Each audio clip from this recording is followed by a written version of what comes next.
happy lunchtime. Welcome to Lunchtime Live. My name's Clare Watson IBCLC, part of a group of consultants called Nutrition and Nurture, and we cover Cheshire and Staffordshire. Today's Lunchtime Live is going to be about baby moons and brain development and how that all kind of fits together. It was chosen or suggested by the lovely Sophie from Crewe, who asked us to have a bit of a chat about this because she was interested. If there's any topics that you would particularly like us to have a look at, then by all means send us a message and we'll see what we can do. And also, if you'd like to join us next week, hopefully we're going to be joined by Grace from Mini First Aid, and we're going to have a chat about introducing solids and some first aid matters. So that's really exciting. So join us for next week's live for that one. Really good. Okay, so baby moons, what's it all about? Well, it kind of used to mean the time before the birth when a couple might go off on holiday together and spend that kind of last free time away from the baby, but it's actually now being kind of co-opted to the postnatal period. So it's where couples are thinking about kind of reclaiming that postnatal period a little bit and using it as a time to bond together as a family without any other distractions. So lots of other cultures around the world and in this country, they all have kind of special postnatal ritual times and special protected times when, you know, the mother who's given birth is really well supported, is looked after, is kind of treated like a bit of a queen, and she just gets that time with the baby, time to recover from the birth, time to celebrate the birth of a mother if it's her first child, because that becoming a mother, that process of becoming a mother, is a massive issue. And it deserves to be celebrated, and there to be some time to come to terms with all of the changes and everything that you've just experienced. It can be a time of bonding, not only with the newborn, but as your little kind of family unit, or even as an extended family unit, introducing the baby to other members of the family, you know, depending on how you feel. One important thing that this can help achieve is some of the microbiome seeding for the new baby. So when babies are first born, their microbial system that we've all got inside and outside, you know, most of our DNA actually comes from microbes, and theirs isn't quite complete. It's not linked to the environment that they're in. So part of this sort of postnatal time is to start that seeding with the good bacteria on the inside and the outside of the baby, and that it can be really helpful if that is done with the people who are in immediate contact with the baby, with their closest caregivers. You know, it's not an awful lot of use to seed this baby's bacteria with bacteria from great uncle John, who lives in Morocco and you see once every 6 months, and we don't really kind of want his bacteria to be the thing that the baby picks up. What we really want is the baby to pick up those who are closest to it. So spending a bit of time where you minimize the number of visitors possibly, or have the visitors but have the baby in close contact just with a couple of caregivers, so the baby doesn't feel passed around everybody, and you get to know your baby a little bit. Everybody feels differently about it. These are just some things that some people do, and like I said, this can help to get the baby's insides and outsides used to their environment, their own environment, and where they're going to be growing up, with the people they're going to be growing up with. You know, if you've got pets, then it can help them to kind of get used to that as well. And having a baby moon also gives you a good opportunity to do lots and lots of skin to skin. We love skin to skin at Nutrition and Nurture. It's one of our very favorite things. It achieves so much in so many different situations, calming everybody down, making people feel safe, helping to regulate stress levels, temperature, heart rate, breathing, everything. As well as helping obviously with breastfeeding in terms of your milk supply and your hormone and that bonding with the baby. It just achieves everything. I think in this country we're really good at skin to skin after the birth, and even possibly in the first couple of days. We are not so good at recognizing its uses longer term, and skin to skin is useful, right into toddlerhood and probably beyond. But I've certainly used it with a toddler with a fever, just popping him in skin to skin with me, and allowing my body to help his body to regulate the temperature. Massively useful and very underused. Anyway, sorry, I've kind of digressed into a skin to skin thing. We're talking about Babymoons. So yeah, allowing that opportunity for skin to skin. So again, it's that idea of minimizing the number of visitors that are calling around at all hours of the day, so that basically you can just wrap the baby up with you in skin to skin in a dressing gown and just spend that time focusing on them and the bond that you have with them. So brilliant. Definitely recommend a Babymoon.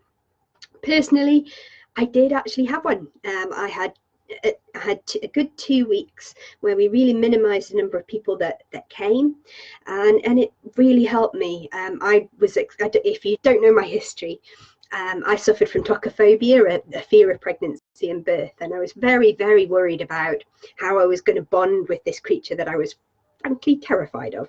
And that couple of weeks really allowed me to come to terms with becoming a mother and come to terms with this baby and start to build up that bond that we then kind of went on to develop. So I certainly found it very useful, and I know a lot of women do. Let us know if you like this idea, or if you've tried this idea. It'd be great to have some feedbacks of how it worked for you and different things that you tried. Okay, so one of the reasons why we want why it's so helpful, this Babymoon, and why we want this close bond, is to do with the brain development of the baby. So human mammals are massively underdeveloped. They are very, very, very immature at birth. And this is because we're very complex beings. And in order to be the functioning complex beings that we are, we need to have a massive brain. And basically, if babies were born with a fully mature, fully grown brain for a human being, they wouldn't get out of there. So what nature has done is allowed us to birth the baby when it's very immature, and then to have a period of closeness with it where that brain development, that upper brain development, is happening. So a lot of you may have come across this idea before. It might be new to some of you, but our brains kind of operate in different levels. So the very kind of the middle, the oldest part of a brain, which is kind of common to most live creatures, is the reptilian brain. And that's all to do with survival, regulating your vital functions. So, all animals are born with that bit of the brain functioning brilliantly.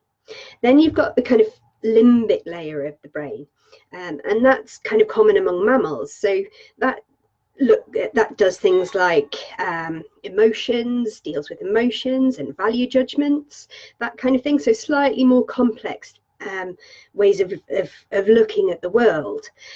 By the way, I am not a neurobiologist or anything close, so apologies to anybody who is a specialist in this area. I'm trying to give a kind of idiot's guide to this. So you've got the reptilian survival brain, and then you've got this limbic brain on top of that, and that's basically what human babies are born with. Now, on top of that, what we want is what we call the neocortex, this third layer of brain, and that's the layer that deals with emotional regulation, so empathy, controlling anger. It deals with language and abstract thought, all of the things that make us more complex beings. So that development is really important, but it doesn't happen, or it can't happen in humans until after the birth.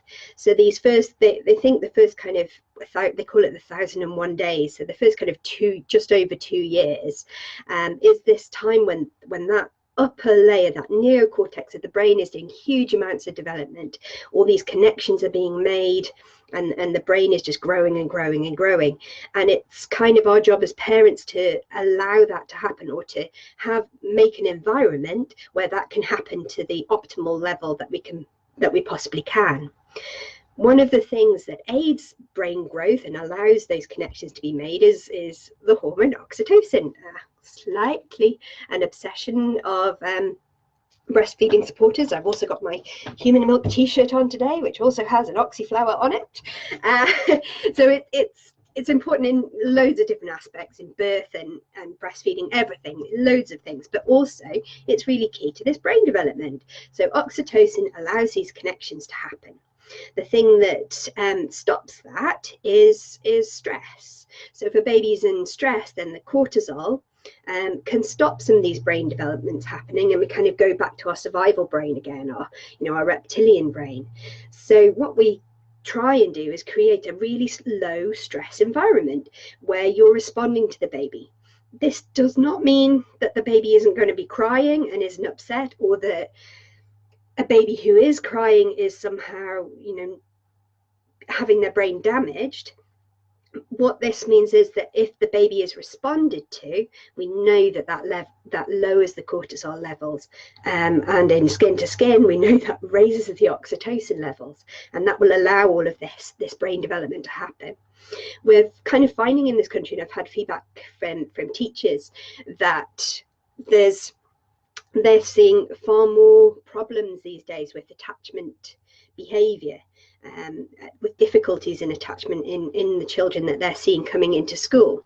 And one of the things we can do about that is to increase this skin-to-skin time and this responsiveness in the first couple of years, so that we definitely get that neocortex development. So really, really important to do it as much as you can, and that baby moon and the skin-to-skin time can really help. You might have heard of it also called kind of fourth trimester, where we give the baby time to come to terms with where it is, and it wants to feel safe with you.